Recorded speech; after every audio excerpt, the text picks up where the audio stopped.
안녕하세요. 책 읽어주는 에셀 강미경입니다.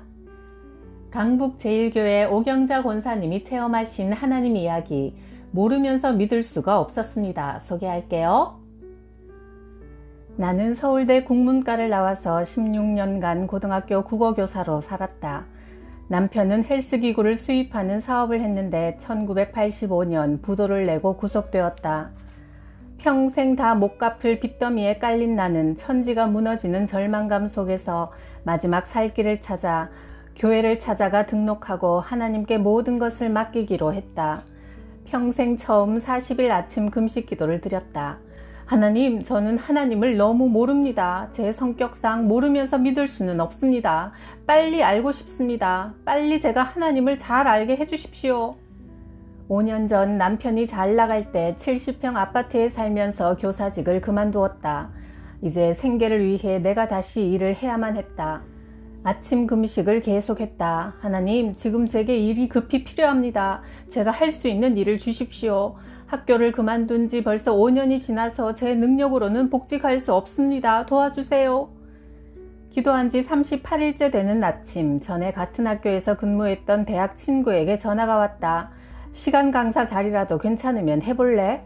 온몸에 전율이 느껴졌다. 어머, 기도응답이란 게 이런 거였구나. 하나님 감사합니다.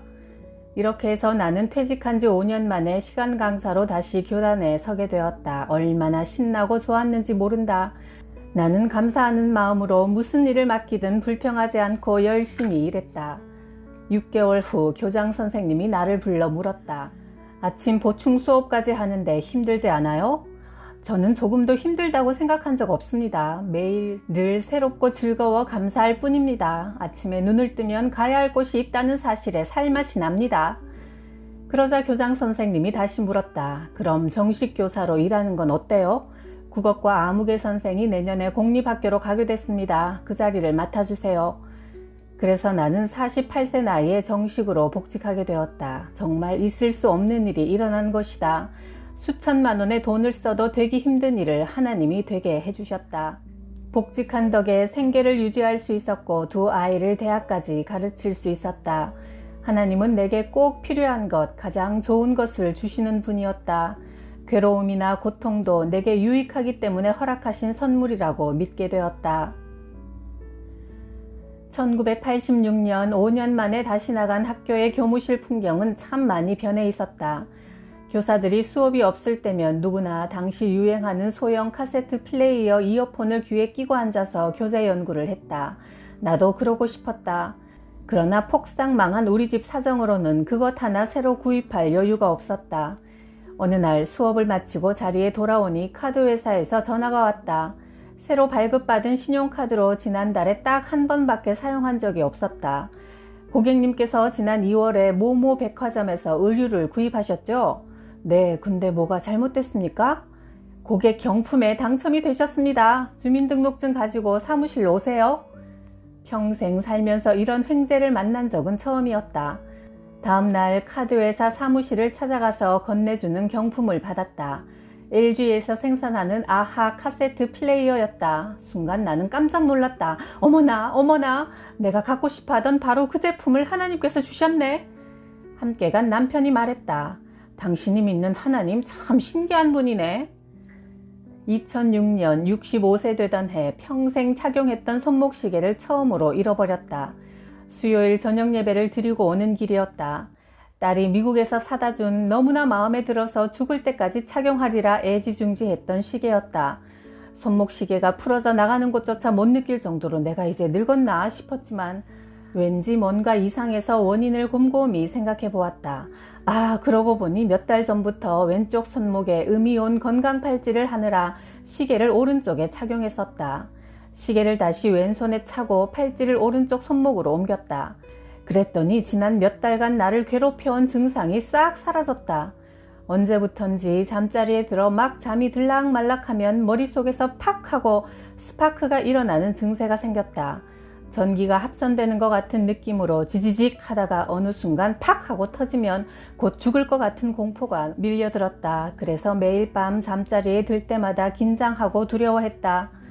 그런데 건강팔찌를 오른쪽으로 옮긴 날부터 스파크 증세가 훨씬 약해졌다. 팔찌를 아예 빼버렸더니 놀랍게도 그 무섭던 증세가 나타나지 않았다. 약국에서 손가락 저림 증세에 좋다고 해서 음이온 건강팔찌를 2개나 사서 왼쪽 손목에 착용했는데 시계 분실 사건이 없었다면 나는 아마 죽을 때까지 빼지 않았을 거다. 융통성이라고는 없고 고지곧대로만 60평생을 살아온 사람이니까. 섬세한 하나님의 사랑을 찬양한다. 주일 예배를 드리고 오니 아들에게 전화가 왔다. 부부싸움을 했는데 며느리가 집을 나갔단다. 서둘러 며느리에게 전화를 했다. 며느리의 목소리가 전에 없이 냉랭했다. 저 친정 가요. 너희들 싸웠냐? 그래도 이러는 건 아니다. 어서 돌아와라. 그 사람이 가라고 했어요. 데리러 오지 않으면 저 안 가요. 그리고 전화는 뚝 끊겼다. 아들네 집으로 가니 아들이 혼자 손자를 안고 있었다. 얼른 가서 며느리를 데리고 오라 했다. 한참 후 둘이 같이 마지못해 돌아왔지만 며느리의 표정은 완전히 남이었다. 이리 와서 좀 앉아라 했지만 꿈쩍도 하지 않고 그대로 서 있었다. 얘, 넌 애 엄마가 아니냐? 감기 걸린 아이를 두고 집을 나가다니 엄마가 이래도 되는 거냐? 이건 네가 직무를 유기한 거다. 며느리가 대꾸했다. 이 집에 제 편은 하나도 없어요. 다시 친정으로 가겠어요. 나는 기도했다. 하나님, 어떻게 해야 합니까? 며느리 마음을 진정시켜 주세요. 제가 할 수 있는 일을 가르쳐 주십시오. 그런데 느닷없이 내가 빌어야겠다는 생각이 났다. 막 문을 나서는 며느리를 붙들고 말했다. 얘야, 진정하고 나를 봐서 좀 참아라. 제가 먼저 집으로 간다고 하지 않았어요. 저 사람이 애 두고 가라고 했어요.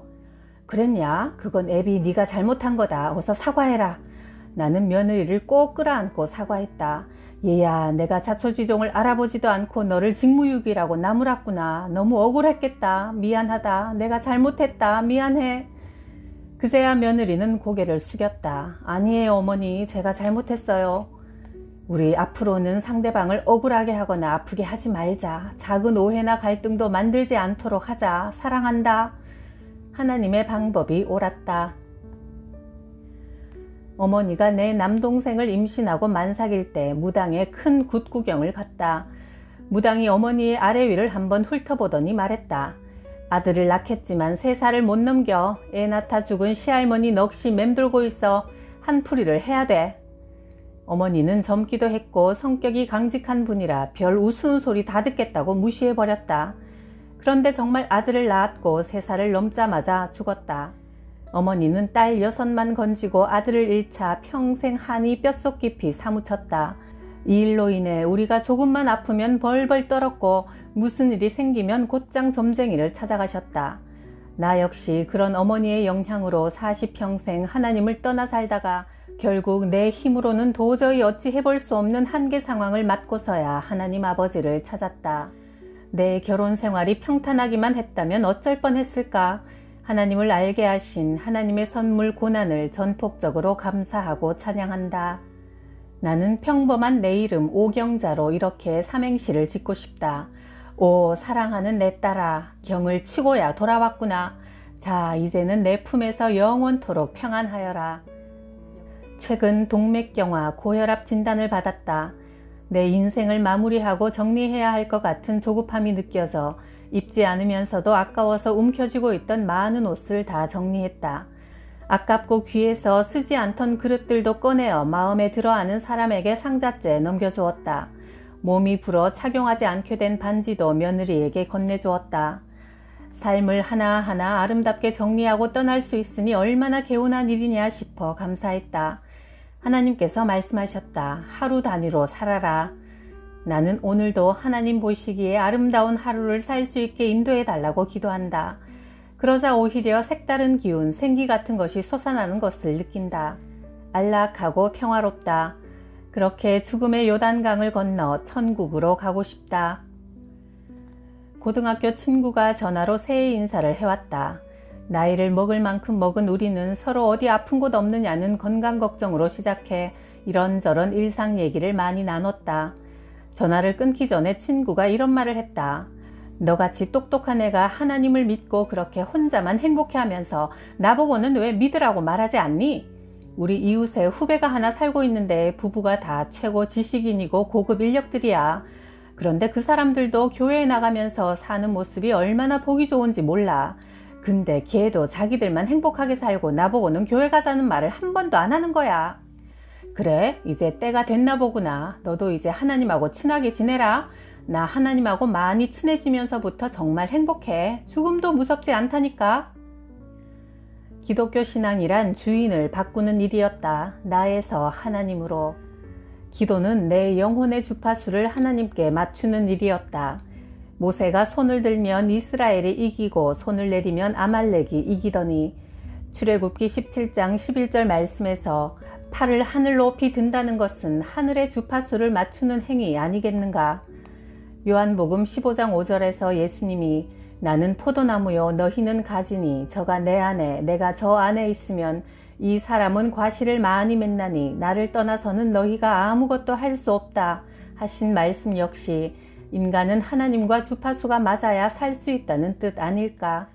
우리의 시선을 문제에 두지 않고 하나님께 둘 때 기도라는 통로를 통해 하나님의 능력이 공급되어 마귀가 떠나가고 문제가 해결된다는 것을 알았다.